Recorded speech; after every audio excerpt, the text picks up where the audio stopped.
Si votre vie dépend de votre motivation, vous recommencerez sans cesse. Réfléchissez.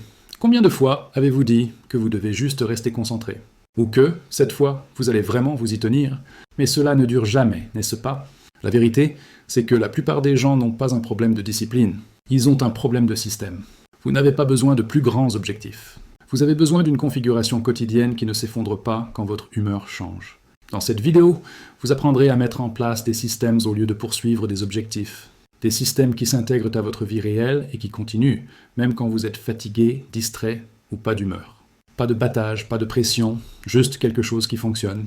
Si vous en avez assez de commencer fort et de vous essouffler, cela pourrait être le changement dont vous avez besoin. Restez avec nous, cela pourrait tout changer. Ancrez des habitudes qui fonctionnent même les mauvais jours. N'importe qui peut se présenter quand il se sent bien, quand il est excité, quand il est plein d'énergie. Mais qu'en est-il des jours où vous n'avez envie de rien faire?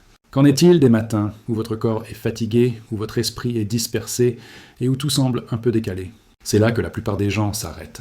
C'est là que les rêves sont reportés, que les objectifs commencent à s'estomper, parce qu'ils n'étaient construits que pour les bons jours. Mais si vous voulez vraiment changer votre vie, si vous voulez quelque chose qui dure, vous devez construire des habitudes qui se moquent de comment vous vous sentez, des systèmes qui ne dépendent pas de votre humeur, une façon de vivre qui fonctionne même quand votre énergie est basse, quand la vie ne va pas dans votre sens et quand vous êtes tenté de prendre la voie facile. La plupart des gens fixent des objectifs, de grands objectifs. Ils les écrivent, et ils imaginent à quoi ressemblera la vie quand ils les atteindront. Mais ensuite, la vie réelle arrive. Le stress frappe, le travail s'accumule, la motivation disparaît, et l'objectif reste là, intact. Parce que ce n'était jamais à propos de l'objectif, c'était toujours à propos du système derrière. Vous n'avez pas besoin de vous sentir fort tous les jours. Vous avez besoin de construire quelque chose qui fonctionne, même quand vous êtes faible. C'est la différence entre souhaiter quelque chose et construire une vie qui donne des résultats, quoi qu'il arrive. Voyez-vous, vous ne montez pas au niveau de vos objectifs, vous tombez au niveau de vos habitudes. Donc, si vos habitudes se brisent chaque fois que vous avez un mauvais jour, alors vous avez une vie construite sur du sable. Mais si vos habitudes restent solides, même quand votre esprit est fatigué, quand votre cœur est lourd, quand votre patience est mince, alors vous avez quelque chose de puissant, quelque chose qui dure. La première étape est de comprendre que vous ne vous sentirez pas toujours comme ça, et c'est normal. Vous êtes humain. Certains jours seront lourds. Certains matins, la sonnerie du réveil retentira et vous n'aurez pas envie de bouger. Votre corps suppliera pour plus de sommeil. Votre cerveau vous dira d'éviter les choses difficiles. C'est normal. Mais c'est aussi pourquoi vous avez besoin d'un système. Un système enlève la réflexion. Il supprime le débat. Quand vous avez un système, vous ne vous demandez pas si vous avez envie de le faire aujourd'hui. Vous savez déjà que la réponse n'importe pas. C'est au programme. Cette partie de votre journée, comme se brosser les dents, ce n'est pas négociable. Maintenant, voici la vraie vérité que la plupart des gens ne vous diront pas. Votre système n'a pas besoin d'être parfait. Il a juste besoin d'être réel. Il a besoin d'être quelque chose que vous pouvez vraiment suivre, même un jour difficile. C'est pourquoi tant de gens échouent. Ils essaient de créer ces grandes routines parfaites, qui ne fonctionnent que quand tout dans la vie est calme. Mais la vie n'est pas toujours calme. Donc, au lieu de cela, construisez quelque chose qui tient, même dans le chaos. Commencez petit, vraiment petit. Si vous voulez lire plus, ne vous dites pas que vous lirez 50 pages par jour. Mettez en place un système qui dit « Chaque soir, avant de dormir, je lis 2 pages, quoi qu'il arrive. » Pourquoi 2 ? Parce que 2, c'est possible, même les jours durs. Et voici la beauté. Vous en ferez souvent plus. Mais le système n'était pas construit pour les meilleurs jours. Il était construit pour les pires. La même chose pour l'exercice. Ne dites pas que vous irez à la salle de sport 2 heures par jour. C'est un objectif, pas un système. Un système ressemble à ceci. À 7 heures, tous les jours de semaine, je marche dans la salle de sport et je bouge mon corps pendant 20 minutes. C'est court, c'est faisable et c'est répétable. Vous pouvez l'augmenter quand vous êtes en forme. Mais les jours durs, cela arrive quand même. C'est la puissance. Les systèmes gagnent parce qu'ils sont intégrés à votre vie. Ils n'attendent pas l'inspiration. Ils comptent sur le rythme, pas sur le battage. Ils utilisent un peu la structure, pas l'excitation. Si vous en avez assez de recommencer, vous avez besoin d'un système, une façon de vivre qui n'est pas basée sur comment vous vous sentez, mais sur ce que vous avez décidé. Décidez une fois, exécutez quotidiennement. C'est comme ça que les gens forts restent forts. Vous avez aussi besoin de connaître vos points faibles, où vous craquez, qu'est-ce qui déclenche votre paresse, quand abandonnez-vous habituellement. Étudiez ces schémas, ne les ignorez pas, ne vous cachez pas d'eux. Regardez-les honnêtement, parce que votre système doit inclure une protection contre vos pires habitudes. Par exemple, si vous êtes toujours distrait l'après-midi et commencez à défiler sur votre téléphone, votre système doit inclure un bloc pour cela. peut-être qu'à 14 heures, chaque jour, votre téléphone va dans une autre pièce pour 1 heure. C'est un système. Et les jours où votre esprit veut vagabonder, votre système tient la ligne. Et la plus grande partie de cela est de comprendre que les émotions ne sont pas permanentes. Elles viennent et partent. Votre travail n'est pas de vous sentir parfait. Votre travail est de continuer à vous présenter, même quand vous ne le faites pas. C'est là que vit la croissance. C'est là que la force est construite. Pas les jours faciles, mais les durs. Vous devez entraîner votre esprit à suivre votre système, pas l'inverse. La plupart des gens laissent leurs sentiments diriger le spectacle. Je suis fatigué, je saute aujourd'hui. Je ne suis pas d'humeur, je commence demain. Et ils répètent ce schéma pendant des années, jusqu'à ce qu'un jour, ils réalisent que rien n'a changé. Le temps a passé, la vie a bougé, mais ils sont restés au même endroit parce qu'ils ont attendu des sentiments qui ne venaient jamais de façon consistante. Maintenant, parlons du côté plus profond de cela. Vous voyez, quand vous suivez un système, même vos pires jours, vous construisez quelque chose en vous. Vous construisez la confiance en vous. Ce n'est pas petit. Cela change tout, parce que la plupart des gens brisent des promesses à eux-mêmes encore et encore. Ils disent qu'ils vont commencer, et ils ne le font pas. Ils disent qu'ils vont rester engagés, et ils abandonnent. Et chaque fois qu'ils le font, ils perdent un peu plus de croyance en eux. Mais quand vous suivez à travers, surtout quand vous n'en avez pas envie, vous reconstruisez cette confiance. Vous commencez à croire à nouveau. Vous devenez le genre de personne qui fait ce qu'elle a dit qu'elle ferait. C'est la vraie confiance. C'est le respect de soi. Et personne ne peut vous donner cela, sauf vous. Donc, rendez votre système simple. Rendez-le solide. Rendez-le si clair que, même un jour fatigué, même un matin difficile, vous pouvez encore le faire. Et comprenez ceci, la discipline n'est pas d'être dur avec vous-même. C'est d'être gentil avec votre avenir.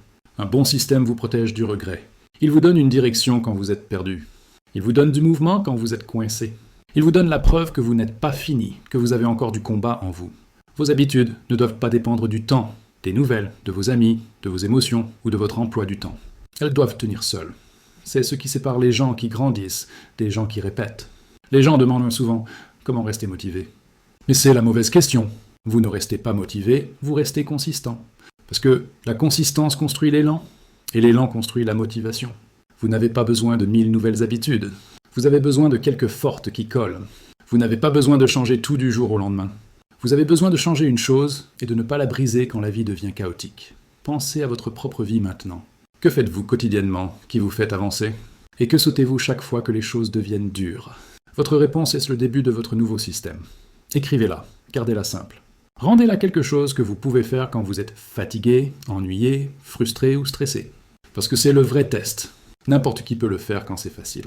Peu peuvent le faire quand c'est dur. Mais c'est peu, ils gagnent. Ils grandissent, ils changent. Ils construisent des vies qui ne s'effondrent pas sous la pression. Si vous voulez un changement durable, arrêtez de construire autour de comment vous vous sentez et commencez à construire autour de ce que vous répétez. Donc arrêtez de poursuivre le moment parfait. Arrêtez d'attendre de vous sentir prêt. Commencez à construire des systèmes qui vous portent en avant, les bons jours, les durs jours et tous les jours entre les deux. Votre vie ne changera pas de ce que vous planifiez de faire. Elle changera de ce que vous faites encore et encore et encore. Même les jours où rien en vous ne se sent prêt. C'est comme ça que vous ancrez des habitudes qui fonctionnent, même les mauvais jours. 2. Rendez les tâches ennuyeuses partie de votre routine normale. La plupart des gens poursuivent l'excitation. Ils veulent que chaque tâche soit amusante, chaque routine soit fraîche, chaque moment soit motivant. Mais la vie ne fonctionne pas comme ça, et le succès n'a jamais été comme ça. La vérité, c'est que la plupart de ce qui rend la vie meilleure n'est pas excitant. Ce n'est pas flashy, ce n'est pas amusant. C'est répétitif, c'est consistant, c'est ennuyeux. Et c'est exactement pourquoi si peu de gens s'y tiennent. Les gens qui font un vrai progrès, les gens qui changent, les gens qui grandissent, ils ne comptent pas sur l'excitation. Ils apprennent à se présenter quand c'est ennuyeux. Ils apprennent à continuer quand ce n'est pas amusant. Ils n'attendent pas la motivation. Ils construisent des routines où même les tâches les plus ennuyeuses deviennent partie de leur jour, comme se brosser les dents ou lasser leurs chaussures. Ils arrêtent de penser à ces tâches comme optionnelles. Ils les rendent automatiques. Si vous ne faites le travail que quand c'est excitant, vous ne construirez jamais rien qui dure. Parce que les choses qui font avancer votre vie, faire de l'exercice, manger bien, économiser de l'argent, lire, planifier votre jour, revoir vos habitudes, ces choses ne sont pas divertissantes. Elles sont nécessaires et elles sont faciles à sauter si vous les traitez comme du crédit supplémentaire. Mais quand vous les rendez partie normale de votre jour, elles perdent leur résistance. Vous arrêtez de discuter avec vous-même à leur sujet. Vous arrêtez d'essayer de trouver l'énergie. Vous le faites juste parce que c'est ce que vous faites. Pensez aux tâches ennuyeuses dans votre vie que vous faites déjà sans réfléchir. Peut-être faire votre lit, peut-être se brosser les dents, peut-être préparer votre sac pour le travail. Vous n'êtes peut-être pas excité de faire ces choses. Mais vous les faites, parce qu'elles font partie de votre rythme. Vous les avez faites tant de fois qu'elles n'ont plus besoin de décision. Elles se tournent en pilote automatique. C'est comme ça que toutes les habitudes puissantes devraient se sentir. Ennuyeuses, normales, partie de votre identité. Quand vous rendez les tâches ennuyeuses partie de votre routine, vous reprenez le contrôle. Vous arrêtez de réagir. Vous arrêtez de dépendre de la motivation externe. Vous prenez la propriété de votre jour. Vous dites « Cela compte pour moi et cela va se faire, peu importe comment je me sens à ce sujet. » Cela construit le caractère. Cela construit des résultats. C'est comme ça que vous grandissez. Vous voyez, nous vivons dans un monde où tout le monde poursuit du nouveau. De nouveaux hacks, de nouveaux systèmes, de nouvelles routines. Mais le nouveau ne construit pas la consistance. Le familier le fait, la répétition le fait. Et les trucs ennuyeux, c'est là que vit la répétition. C'est là que les vrais changements commencent. Beaucoup de gens disent qu'ils veulent de la discipline, mais ils confondent la discipline avec l'intensité. L'intensité, c'est pousser fort pour 1 ou 2 jours. La discipline, c'est faire la même action ennuyeuse pendant des semaines, des mois et des années, même quand personne ne le voit, même quand personne ne le loue, même quand il n'y a pas de récompense visible dans le moment. C'est ce qui sépare la personne qui parle de la personne qui se transforme. Si vous voulez un meilleur corps, cela ne viendra pas d'un entraînement intense. Cela viendra de se présenter pour faire les mêmes mouvements, encore et encore, même quand votre esprit est ennuyé et votre corps est fatigué. Si vous voulez la liberté financière, cela ne viendra pas d'un seul bon mois. Cela viendra de budgétiser, suivre, économiser et dire non aux achats impulsifs, jour après jour, mois après mois. Ce ne sont pas des tâches excitantes. Elles ne donnent pas de plaisir instantané, mais elles donnent une paix à long terme. Et cette paix est gagnée par la répétition. La raison pour laquelle la plupart des gens échouent à créer du changement est qu'ils abandonnent pendant la partie ennuyeuse. Ils commencent fort, ils se sentent excités, ils voient un peu de progrès, puis les choses ralentissent, les résultats ne viennent pas aussi vite. La routine commence à se sentir lourde, et ils commencent à dire des choses comme « cela ne fonctionne pas » ou « je vais commencer quelque chose de nouveau ». C'est là que la plupart des objectifs meurent, pas dans l'échec, mais dans l'ennui. Mais voici la vérité. Si vous pouvez apprendre à rendre les tâches ennuyeuses partie de votre routine, vous éliminez la plus grande menace à votre progrès. Vous arrêtez d'abandonner, vous arrêtez de faire pause, vous arrêtez de recommencer. Vous continuez, juste. Et quand vous continuez, le progrès s'accumule, tranquillement, lentement, mais sûrement.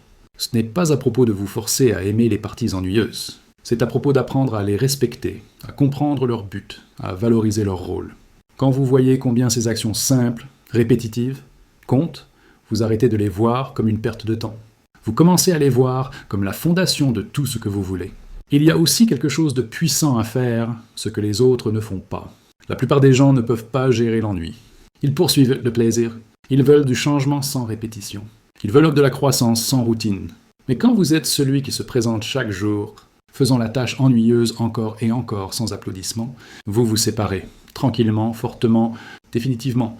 Vous n'avez pas besoin d'apprécier les tâches ennuyeuses. Vous avez besoin de continuer à les faire. Et plus vous les répétez, plus elles deviennent partie de vous.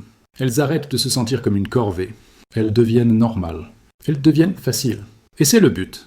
Pas d'aimer chaque tâche, mais de rendre les dures automatiques. Ce n'est pas à propos d'être parfait. C'est à propos d'être consistant. Les tâches ennuyeuses que vous évitez sont souvent exactement les choses qui changeraient de votre vie si vous vous y teniez.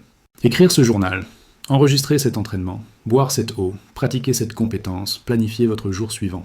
Ce sont les mouvements calmes qui construisent de vrais résultats. Les gens parlent de système, mais les systèmes ne fonctionnent pas sans tâches ennuyeuses. Un système n'est aussi fort que sa consistance. Et la consistance est construite dans la répétition de petites actions, jour après jour. C'est comme ça qu'un système change votre vie. Pas par un grand moment, mais par des centaines de calmes. Vous devez réentraîner votre esprit. Vous devez arrêter d'attendre que tout se sente bien. La croissance ne se sent pas bien la plupart du temps, mais elle se sent valable plus tard. La tâche ennuyeuse que vous évitez aujourd'hui est la chose pour laquelle votre futur vous remerciera demain. Quand vous apprenez à vous présenter pour les tâches ennuyeuses, vous devenez fiable. Et quand vous êtes fiable envers vous-même, vous commencez à construire de la croyance. Vous arrêtez de douter de votre capacité à suivre. Vous arrêtez d'avoir besoin de prouver quoi que ce soit à qui que ce soit. Vous commencez à savoir qui vous êtes. Ce n'est pas à propos de vous user jusqu'à l'épuisement. C'est à propos de construire un rythme qui enlève la résistance. C'est à propos de créer des schémas qui ne se brisent pas sous le stress. Vous ne pouvez pas vous permettre de compter sur l'excitation. L'excitation s'estompe, mais les habitudes restent. Les routines tiennent, c'est comme ça que vous avancez, régulièrement, patiemment, puissamment. Donc, demandez-vous, quelle tâche ennuyeuse évitez-vous? Quelle partie de votre jour semble toujours dure, agaçante ou inutile? Cette tâche, c'est votre point de départ. Pas la grande idée flashy, pas la nouvelle stratégie, la chose ennuyeuse, celle qui semble ne pas compter. Parce que, une fois qu'elle devient partie de votre routine, le reste devient plus facile. Il n'y a pas de secret au succès, pas de raccourci, pas de sentiment magique. C'est à propos de rendre quelques actions importantes si normales qu'elles arrêtent d'être une décision. Elles deviennent juste ce que vous faites. C'est la liberté. C'est comme ça que vous prenez votre vie du chaos au contrôle. Vous n'avez pas besoin de plus de motivation, vous avez besoin de plus de structure. Vous n'avez pas besoin de vous sentir inspiré. Vous avez besoin de suivre ce qui compte. Et la façon de faire cela est de transformer les tâches ennuyeuses en votre fondation. Cela semblera lent au début. Cela pourrait sembler inutile certains jours, mais vous commencerez à remarquer quelque chose. Vous devenez plus fort, plus stable, plus concentré. Et pendant que les autres arrêtent, commencent des dérives, vous avancerez tranquillement, régulièrement. Et avant de vous en rendre compte, ces tâches ennuyeuses seront la raison pour laquelle tout dans votre vie semble plus sous contrôle. Rendez-les partie de votre jour normal. Traitez-les comme se brosser les dents, comme verrouiller votre porte d'entrée. Pas de réflexion, pas de doute, pas d'attente, juste faire. Parce que quand les choses ennuyeuses arrêtent d'être optionnelles, votre vie arrête d'être imprévisible. Vous construisez de la stabilité, vous construisez de la discipline, vous construisez de l'élan. Et, plus important, vous construisez vous-même. Le vrai vous, le consistant vous, le ancré vous, la version de vous qui n'a pas besoin d'un jour parfait pour faire du progrès. C'est la personne qui gagne. C'est la personne qui change. C'est la personne qui vit la vie avec un but. Une tâche ennuyeuse à la fois, chaque jour.